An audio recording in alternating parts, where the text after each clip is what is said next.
Hey everyone, welcome back to Patriot Ridge Farm. The heavy use area is done. All the gravel's in. I put it in really heavy. I got number 4 clean stone. It's about 1.5 inches. So it's all done. I put it in, like I said, I put it in real heavy because it'll compact over time. What I had left over, I just spread out in the driveway here and fixed the main parking area. I wish I had about 10 or 15 more tons just to kind of finish this out right through here, but oh well. Anyways, so it's done. NRCS coming down today.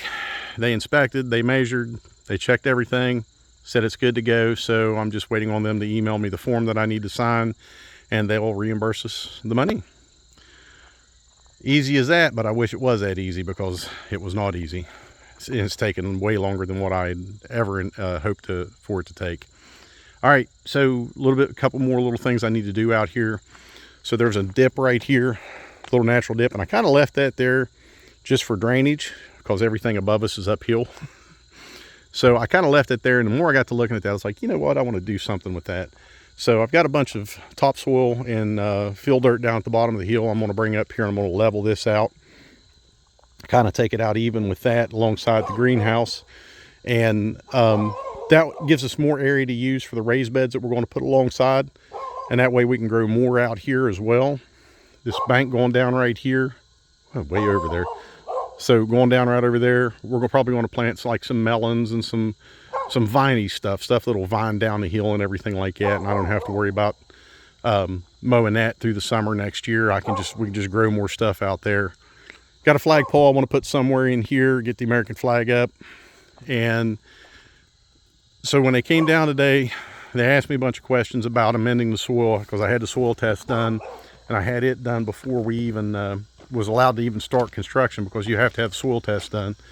And the only thing it showed that it was deficient in was phosphorus. It just needed some more phosphorus. And she asked me, she says, have you bought your amendment yet? And I said, no, I haven't, because I have a pile of compost out there and I'll use all of it because there's not a lot of it left. I'll use that, spread it out through here. I've got a bunch of rabbit pellets. I'll bring that in here, spread it out, and then I'll till it into the soil and plant my cover crop. And she said, well, what are you going to use to replace your phosphorus? And I said, well, I'm probably just going to get that high phosphorus fish meal. She was kind of hard to read, and she kind of looked at me a little funny. I said, it's a fish meal, it's a liquid, you can spray it on there. I said, you can get the high phosphorus version of it, spray it on there, and that, replaces your phosphorus. I said, I want to stay away from chemicals. And I couldn't tell if I was getting that look like, wow, this guy's really going to do things right, or are you serious? Like he's one of those kind of people. And the reason I want to do that is because I want to keep the things as clean as I possibly can. And clean meaning chemical free, no pesticides, no herbicides, no type of chemical amendments whatsoever. There's no reason why I can't replace any of the soil health and amendment without using a natural source. There's no way I cannot amend the soil without using a natural source. And like I said, the fish meal, it'll work. The rabbit pellets, the compost, there's several trees I got to cut and limb up and everything like that. I got a chipper for the tractor. I'll chip all that up. That way I can have more composted chips for the future to use.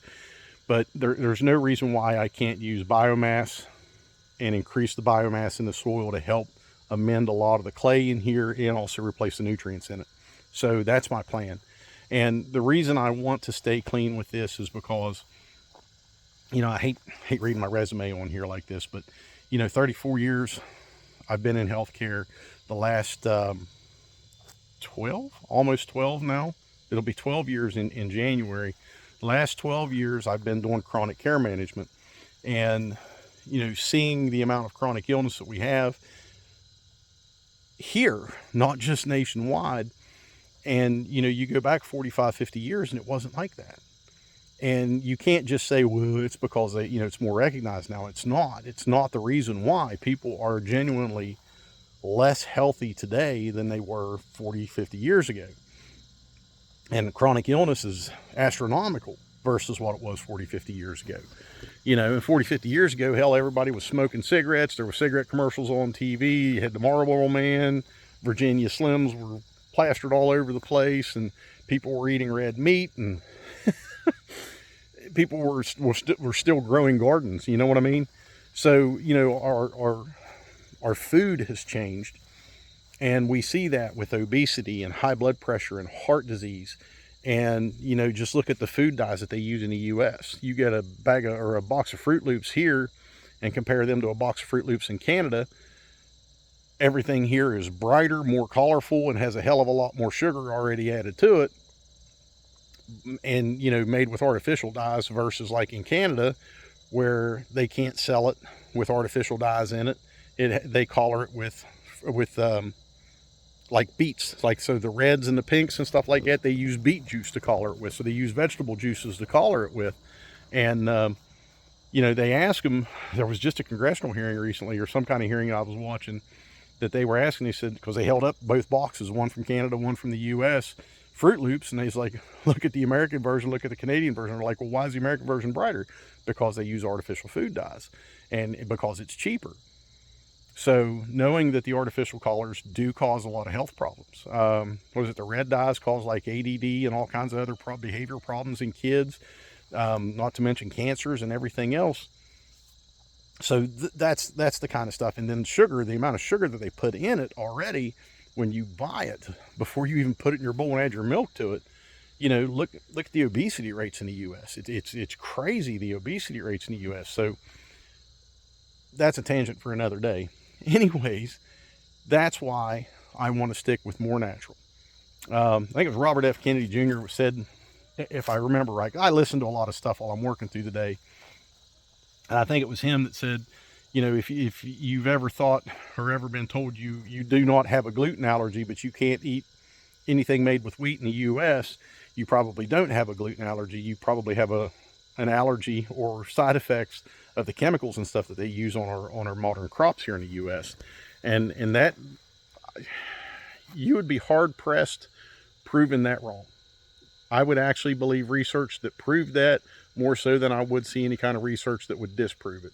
So that's my whole plan, because number one, now, or, you know, now I have the high tunnel here to where we can start growing earlier, grow later in the season, grow more, and, you know, have those healthy vegetables here, grow some strawberries, and, you know, grow some melons and everything like that. We can all have that right here grown in the soil on the ground that we live in, and no chemicals, no nothing.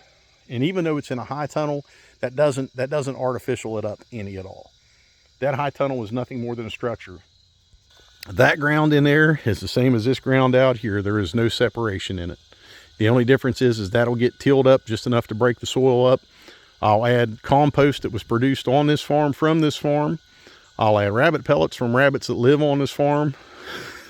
I'll add anything else from this farm, chicken litter if I need to, whatever, into this soil that is grown and raised on this farm. That's what our ancestors did. You know, before all these chemical fertilizers and stuff come out, our ancestors didn't go to start buying a bunch of 7-Dust and 10-10-10 and all this other stuff. They used what they had on their farm. And like I said, you look at them now. Of course, you go back 40-50 years ago, everybody was smoking cigarettes.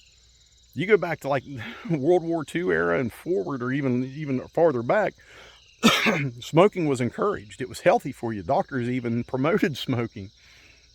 So, you know, you can't sit here and say, well, everybody died young of heart disease and stuff like that. Well, if they did, it was because of the smoking and probably the excessive drinking they were doing at the time. Not to say people don't drink hard anymore, but there was a lot of other factors involved in it, not so much from our food system.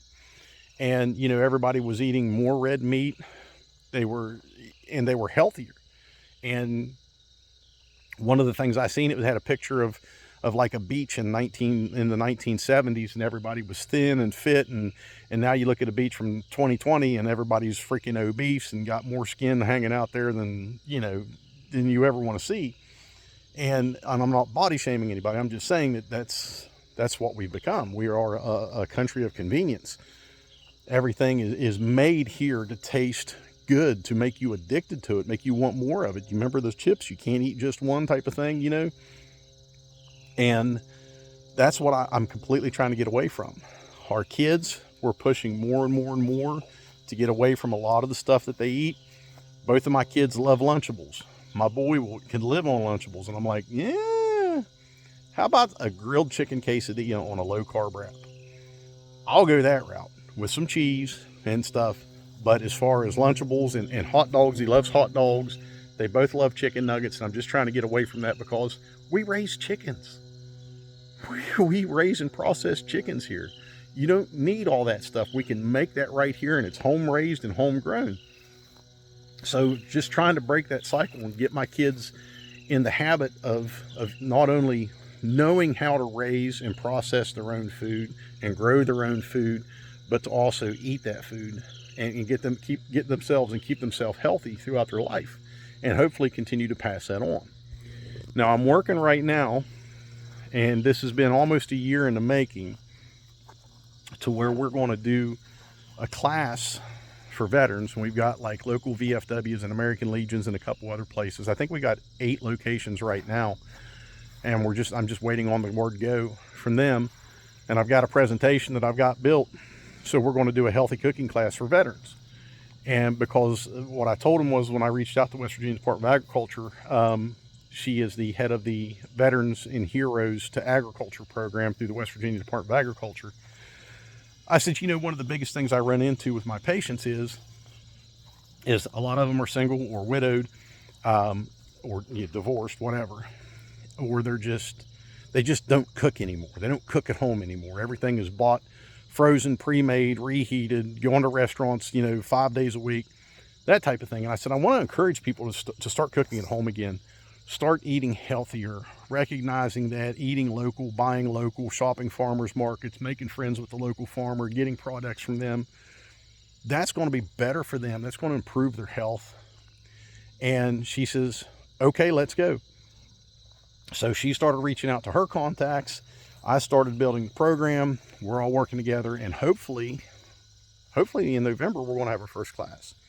And if we get this done, and so my presentation is going to be about an hour long, and I'm going to cover everything from modern agricultural practices to ancestral agricultural practices, and kind of contrast the health effects. Okay, look at people from 40 years ago, now look at people from today, and look at the rising chronic illness, look at the healthcare costs, and just contrast all of that to kind of show that and open people's eyes to this kind of stuff. And there's no tinfoil hats involved in any of this. It's truth. It's 100% truth.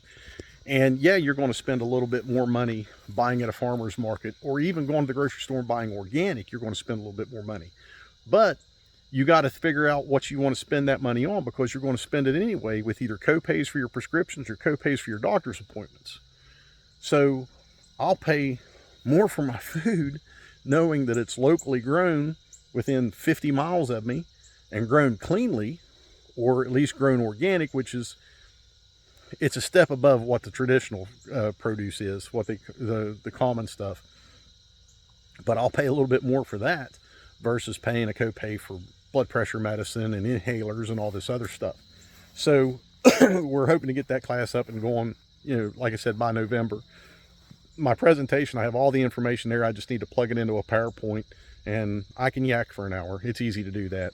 But anyways, so that's something that I wanted to get started and start the program for veterans, because that's who I work with. And you look at, we have 2 unique cultures that I work with. Number 1, we have the Appalachian culture, which is very unique in and of itself. And number 2, we have a veteran culture, and that is a very unique culture. So Appalachian veterans, Appalachian veteran farmer, and guess what we can do? We can get more people recognizing that Walmart sells convenience, not health. That most of your modern grocery stores sell convenience, not health, and teach them what foods to look for. I mean, even, what was it I was reading? It said, like, your modern vegetables, they have like 20 to 25%. They only have 20 to 25% of the nutrients as compared to produce from 40 years ago. So just simple little things like that. And your average produce travels 1,500 miles. So just getting that in people's ears, getting them to think about that, is going to be a huge step in getting people to recognize and realize, hey, you know, maybe I do need to do better. But I'll quit yakking about that. But you know, I'll have some more information on that coming up when I'm ready to get in here and start tilling this up. I'll kind of show you guys a couple little steps. Nothing, I mean, other than spreading out the compost, spreading out the rabbit pellets, and then tilling it up. And I'll show you that. But I hopefully get that done by next weekend, or get started on it next weekend. We'll just have to see how the weather plays out and what happens between now and then. Anyways, I'll leave you at that. Please, in the meantime, keep the people down south who were affected by Hurricane Helene. Keep them in your prayers. Keep the people in Florida in your prayers, because Milton's about to wipe them out. Hope to God everybody's not being stubborn and think they're going to ride it out, because that's a killer. That thing's a monster. Anyways, keep them folks in your prayers. In the meantime, get and stay prepared. I cannot emphasize that enough. And stay free. God bless y'all.